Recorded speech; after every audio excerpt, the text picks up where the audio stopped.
welcome to another exciting edition of Geeks Not Nerds, the podcast. I'm Captain Logan. And I am Vince. And Vince, would you kindly tell us what we'll be chatting about today? The topic we have at hand here is, does the title character need to be the protagonist?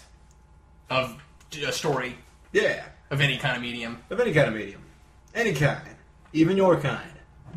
Captain Okay. Logan. No, that's great. Why don't we start at the obvious place, shall we? See, it wasn't obvious to me until right before the podcast. Well, we'll start with the obvious place to me, because this is... Okay, when Vince brought this up to me, my first reaction was, oh, do we have to do this topic? Because I got a lot of... well, not a lot, but I got a few negative comments from people way back when I did my Ninja Turtles rewind. This was, wow, a year and a half, almost 2 years ago now, I think. It was one of my earlier rewinds, where I made the case that one of the problems with that movie, I thought this was an issue, is that it's called Teenage Mutant Ninja Turtles. It's a superhero movie. They're supposed to be the heroes of the piece because their name's in the title, and it's ultimately not them who saves the day. And most of what they do throughout the movie is make jokes and beat people up, and then at the end, their problems are solved for them by the Splinter and by Casey Jones. And I had some people who complained about that, especially, and I'll concede to this point, that Splinter really does have about the same role on the roof at the end of that movie as he does in the comic book. Okay, that's fair. I didn't really think about that when I did it. Again, I was just kind of looking at this from a narrative standpoint, not so much, is it consistent with what the story did in the comics. But anyway, regardless of all of that, my question to you is, Vince, was I right or was I off base on that? That because the film is called Teenage Mutant Ninja Turtles, and not just protagonists but heroes, that because it's their movie, and the movie does primarily, of course, focus on them, is it a problem then that at the end of the movie they're not ultimately the ones who do the big heroic thing and save the day? Well, there's two things I'd like to say about that. One, because it just popped in my head and I think it's interesting. The Teenage Mutant Ninja Turtles aren't necessarily, to some extent, we don't necessarily need to say that those are there's only 4 members of Teenage Mutant Ninja Turtles, because those guys are the ones we're talking about. Because, of course, the Fighting Irish, it's not a bunch of Irish guys out there on the field. It's whoever's applied to the college and has gotten out and has made it onto the basketball team. So we have a team sense here. So maybe we can say that Casey Jones and Splinter, even though they're not technically Ninja Turtles, but they're a member of the team.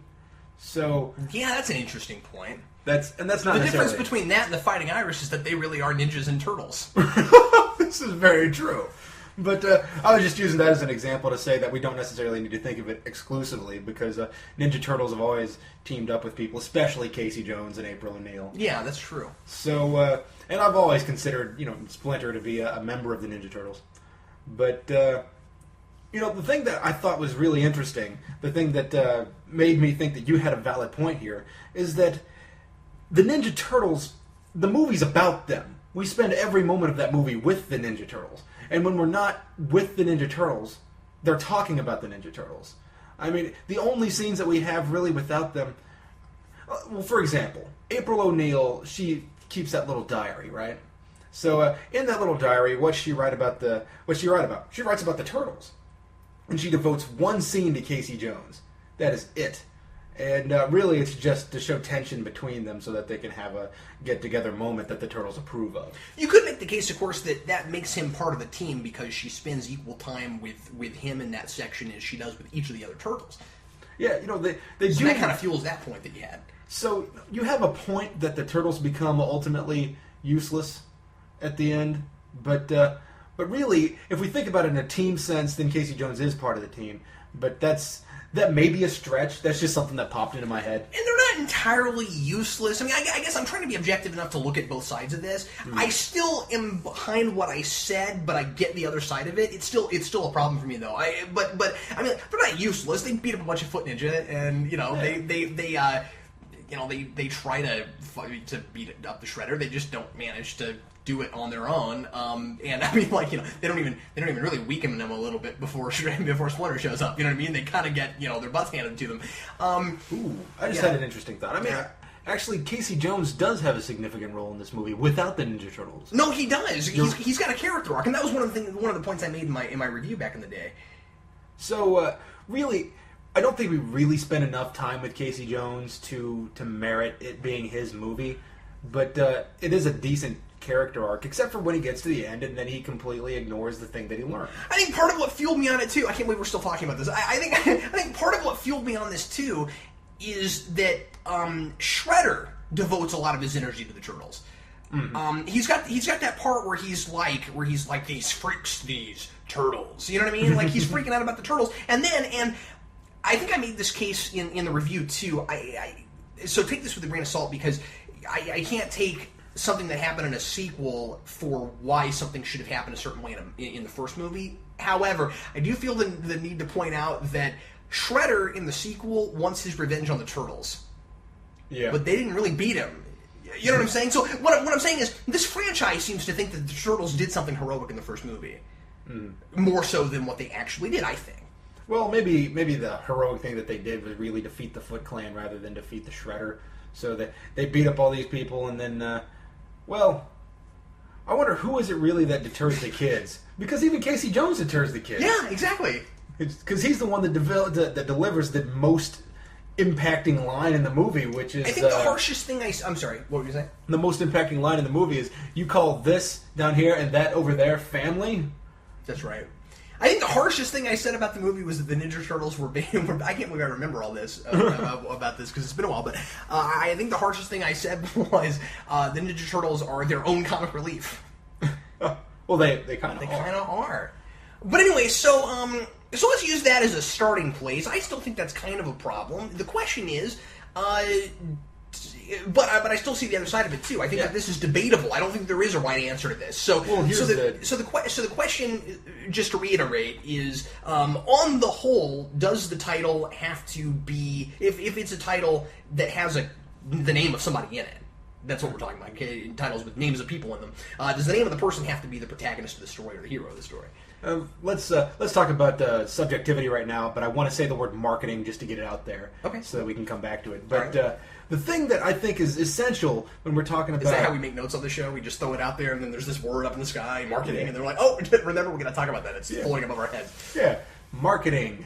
The words just come out of your mouth like the word juicy does in that crap movie with the Pick of Destiny. Whatever. Why don't you just take that thought balloon and put it right back in your head?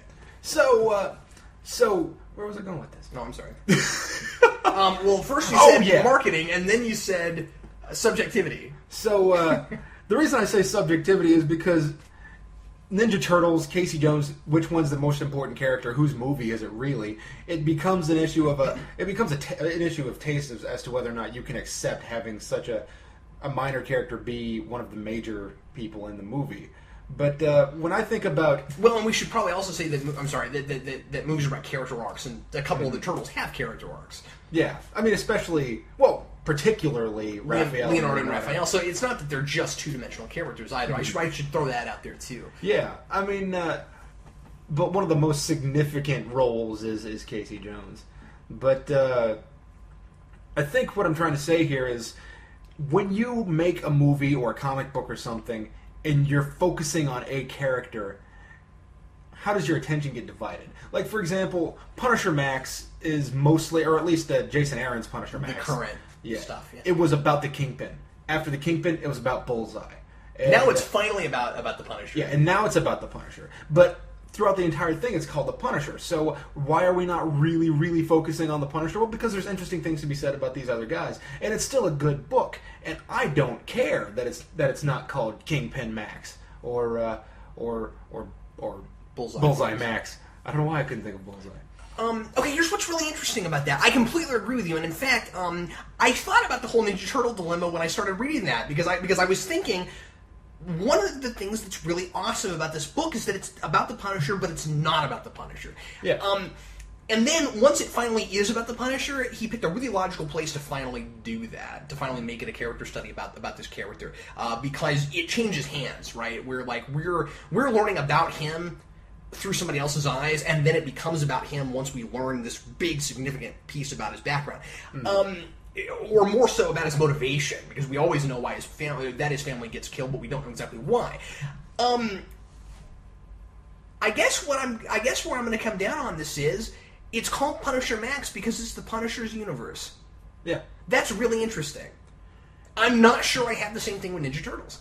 The thing about the difference between the two is the Punisher is not. He doesn't really get a story arc, although he does get things that he needs to do in order to advance the story, and he does get things that lead him to an eventual oncoming story arc. And he's proactive. He's causing things to happen. Yeah. So it makes sense that it's his universe, and that we're not focused on him. We're not getting in his head yet at the beginning, but he's the thing that's causing everything to happen.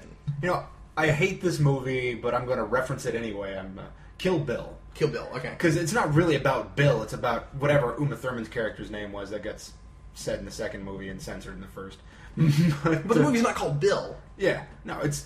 I mean, what I'm saying here is Kill Bill, it's about getting Bill. Punisher Max is about the Punisher. Mm-hmm. It's just about the Punisher in a different way. Everybody's obsessed with the Punisher, saying, well, here's a guy who's ruining our lives, essentially. Or ruining our business plans, anyway. And for some people, their lives. But so what do we do about this guy? He is this overwhelming or overhanging threat constantly. So the entire thing is about trying to get to deal with this guy. I had a professor, Kevin Wilmot at KU, who one of the things he said was, if you're writing a movie and your movie is about a certain person and you have scenes in which that person is not in, you better have characters talking about that person. So you better, yeah. So especially if it's a character study. Yeah. I mean, it's okay. And I would say that the reason... I'm sorry. I'd say part of it, why it works with Punisher Max, is that even when he's not on the page, it's still a character study about that character. Yeah, it's okay to be a little omniscient. It's okay to stray away from your title character. But, and it's okay... Especially in a series. Series are handled differently. And I would even say it's okay to make it entirely about another person. I mean, especially if it's just about a universe. But, I would say that it's okay to make it about somebody, especially if that... or about somebody that's not the title character, especially if the title character is in reference to the universe. But I can't justify trying to juggle it between the two. I do support the idea of an ensemble cast, but it's more... In my mind, it's more difficult to write something that's an ensemble cast. I'm not sure why. Maybe that's just me. It depends entirely on what it is. I think that ensemble casts work better in two different places, and I guess this is not really about what we're talking about, but let's go here real fast. Ensemble casts work best for something that's either a series where you're going to have multiple episodes because you can focus on different people in different places. It's hard to do an ensemble cast in just a 2-hour piece where we have to set them up and then learn about them. It works better in comedies than it does anywhere else. Yeah, Ghostbusters is an ensemble cast. A lot of your over the top kind of comedies are about a lot of different characters, but you'll notice that a lot of times when that happens, since the focus is on the jokes, they can be archetypes and it's okay. Yeah.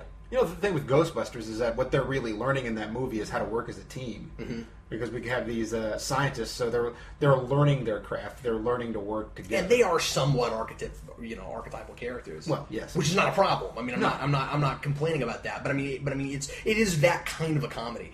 And but anyway, yeah. Sorry. I thought that, but anybody's going to be followed by something. No, I just didn't want to stray away too far from the topic. So let's talk about a movie in which the characters, it's not really his world. Okay. And it's not even about him.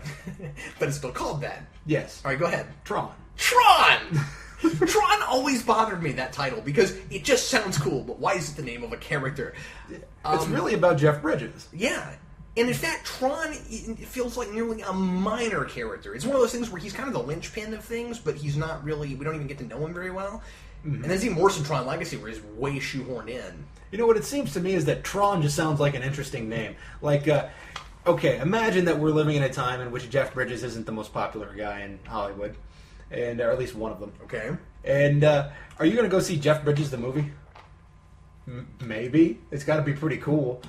But the thing is, Tron doesn't sound like the title of a... It doesn't sound like a character name. No. I think a lot of people probably don't even know that Tron is a character. You see, before I saw the movie, I heard Tron, and I thought, Tron, that sounds like a cool game. Yeah. Well, Let's go play Tron. And it also is a cool game. But yeah, I guess you don't know this, but the Tron arcade game that went along with the movie when it originally came out is actually a really good arcade game that was really super popular for a while. Huh. Yep. Well, it's got the light cycles and it's got the discs, and it's one of those games that has like like various games in it that you can play. And, you know what? Tron sounds like a fun game. I'm gonna have to go play this. Yeah, exactly. But yeah, it was a good, early '80s arcade game. Or at least I like it. But yeah, that's one. And so I don't know, how much of a problem is that? I guess I'm having a difficult time coming down on this in a particular way. I think it just depends on which thing we're talking about. It really is kind of a case-by-case basis, which I know is where I come a lot on stuff. But this one especially because, is it bad that Tron isn't the main character of his own story? I don't know. He's important. His existence is important. Yeah. It never bothered me at all. I never even questioned it. Yeah. I just assumed that, I guess in my head I just never separated it. I just thought Tron is the character, Tron is the world. And whenever somebody would mention that Tron was a character, I'd think, huh? This is the guy that's helping Jeff Bridges. That's who that is. I don't need to know his name because he's not really that important. He's a hired gun. Before we go any farther, because I'd like to run through a few of these just for fun, a few of the names that we wrote down of some movies and kind of figure out where we fall on some of them. But before we do that, let me just make the case about heroes and superheroes real quick, because I've gotten flack for this in other reviews too, where I seem to think that if the title is a character, it's gotta be, that's gotta be who the movie's about, and I guess I kind of do feel that way sometimes. I guess it's just there's a difference between a protagonist and a hero. You know what I'm saying? And I don't know. It's just if the movie's called Batman, I kind of want Batman to be the guy that saves the day. I guess that's kind of where I'm at about it. But then there's heroes in Tron, so shouldn't Tron be the guy who saves the day? But then that one doesn't bother me as much. So I don't know. I'm having a hard time explaining why I feel the way I do about this. Well, maybe it's because all right, you pick up a Batman book. You want to read. You pick up a book called Batman. You want to read about Batman. You pick up a book called Birds of Prey. You want to read about the Birds of Prey. If you pick up Birds of Prey, you don't necessarily want to read about Batman. Yeah, sure.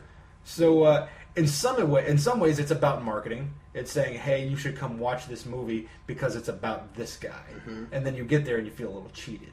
So therefore, there could be a problem there. And sometimes it's about marketing just because they know a particular character in the movie is going to sell it more. Whereas Tron's not about the character. I mean, the marketing of that movie. They're not trying to sell you on that character. They're trying to sell you on a world. Yeah. I think Tron just sounds good. So, Tron. It's probably good that we called The Matrix instead of Neo. Yeah. I mean, you don't necessarily need to call your movie by the title character's name. No, absolutely not. And I mean, a lot of things are about this backdrop, the backdrop of The Matrix or The Hitchhiker's Guide to the Galaxy. I mean, the book is a big device that's used throughout the thing, so that's why it's called that. There's Identity Crisis. One of the things that it's not a movie, but it's a comic book. Right. So one of the interesting things about Identity Crisis is that the big heroes in the book, the people that they treat like heroes, are the big three: Wonder Woman, Superman, and Batman. And they're entirely in the background. And they are entire. We never really question their heroic status. In fact, when Batman becomes compromised, it's because of magic. So the only times that we ever say, well, these guys, I'm granted they're not the title character, but provided this were to show up in their book, you would understand why it would be in their book, like World's Finest or the Trinity, because we know the big three. Mm-hmm. But provided it were to show up in one of those things, you wouldn't really question it because it's about them in some way. It's just we have all of these people around it. I mean, I've seen movies before, I wish I could think of one, where an old guy dies and everybody's dealing with the situation around the old guy. Right, yeah. 8 Women. I think it's called 8 Women. It's a French movie, really crappy French movie, by the way. It's really bad. But and a rich guy dies, and everybody and all these women, the 8 women, as it is, they basically try to decide who's killed the guy. That sounds reasonable. Or who killed the guy, or whose fault it is that he's dead, or something to that effect. So it's about those 8 women. But if it were to be about, if they called it Old Dead Rich Guy, it might have worked still. Yeah, I mean, maybe Old Rich Dead Guy would have been better. But would it be fair to say that maybe I just make too big of a deal out of titles sometimes? I mean, because people have said that to me before too, and I don't know. I think with me sometimes with titles, it's just I think that title writing is an art along with writing the thing you're writing, and so I think sometimes better titles can be thrown out than the thing that it actually is called. But then sometimes you need certain titles just to get people to watch something. Yeah, I don't necessarily have a problem with using titles as a marketing ploy. That doesn't bother me unless you're. It depends on what it is. Yeah, remember the Karate Kid? I just said unless, but unless it's about. Ouch. What? You were more angry at me than I was about that. Well, yeah, it's not even that I like the Karate Kid. It just annoys me, like Dawn of the Dead. It's not the same thing. It's not even a remake of the Karate Kid. If you look at the original Dawn of the Dead and the remake of Dawn of the Dead and the original Karate Kid and the remake of the Karate Kid, they're significantly different movies from the originals. They are sure, which is good in a way because it's nice that we're not just wholly remaking things. I mean, it's kind of cool that we're trying different stuff with them. I mean, if you really look at it, what they're doing is Karate Kid becomes a movie about a kid who's learning martial arts. Both of the movies are that. Yeah, that's true. They are that. And Dawn of the Dead and the remake are essentially movies about people holding up in a mall during a zombie apocalypse. Yeah. And, so they've at least got that original idea, but still, people just made fun of that thing like crazy because it wasn't karate he was learning. That's really sad. But I can kind of support it. I suppose I was really annoyed, but in retrospect, I can kind of support that because really, but then name recognition becomes everything, and that's bad. Yeah, that is a problem. Because you don't want things to get made solely for name recognition, because then there's maybe something original that isn't getting produced because no one's heard of it. So that's kind of sad. Like X-Men Origins Magneto. Why not Magneto? But well, no, that has nothing to do with with that. That's got name recognition. I'm talking about original things that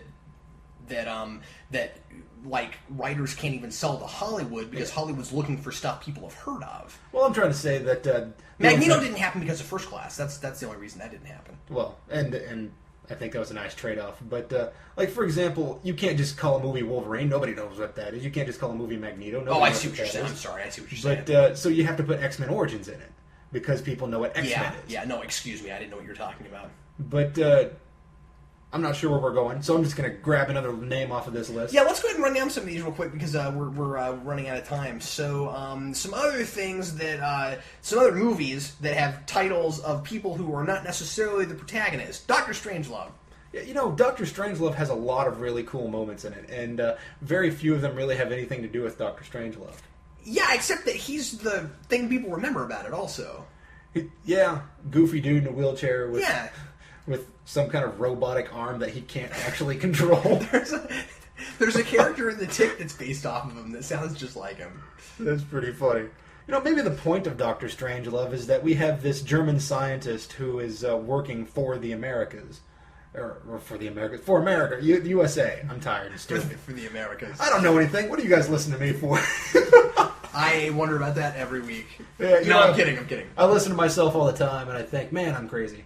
But so anyway, Doctor Strange. Like maybe the point is that we're using this outside influence to some effect, be it positive or negative, But they're taking this former Nazi. He even he's obviously a former Nazi, and they're integrating it into American plans. So maybe the movie is about Doctor Strangelove figuratively. So what is it that America is willing to do, and are we a little cavalier about that? Yeah, sure. Willy Wonka and the Chocolate Factory. That's a really interesting one. Yeah. That's a really interesting one because what really blows my brain about that is that the 70s film, which is wonderful, is in a lot of ways more about Charlie than it is about Willy Wonka, though he's the focal point in the sense that he's the one controlling everything, and so he's super interesting. But Charlie's the one that has more of the arc, kind of. Yeah. But then, the one they called Charlie and the Chocolate Factory is nearly the opposite of that. Yeah. I never read the original. I never read the book Charlie and the Chocolate Factory. Yeah, and I have, and I actually have. In high school, I was in a play too. Oh yeah. Of it, yeah. Well, that's pretty cool. But the play and the book are both called Charlie and the Chocolate Factory. So is the new movie anything? Is it more like the book at all? It is until you get to the end of it. Until you get to and besides all the weird background for Willy Wonka that Tim Burton threw in, because it really focuses on Willy Wonka more than it ought to. Like, Charlie really isn't the character whose head we get into, really. And we get all this background about Willy Wonka, and Charlie seems to be just that normal kid that we have to have in the film to kind of follow. So, I don't know. Both titles make sense. I'm just not sure that they exactly make sense with the movies they're in. I don't know. It's just switch. weird. Yeah, kind of, sort of. I don't know. But then again, you can still make the case that Willy Wonka and the Chocolate Factory is very much about Willy Wonka. So it's complicated. You know, I was told I almost consider that a dual protagonist thing. Almost. You know, they do have a...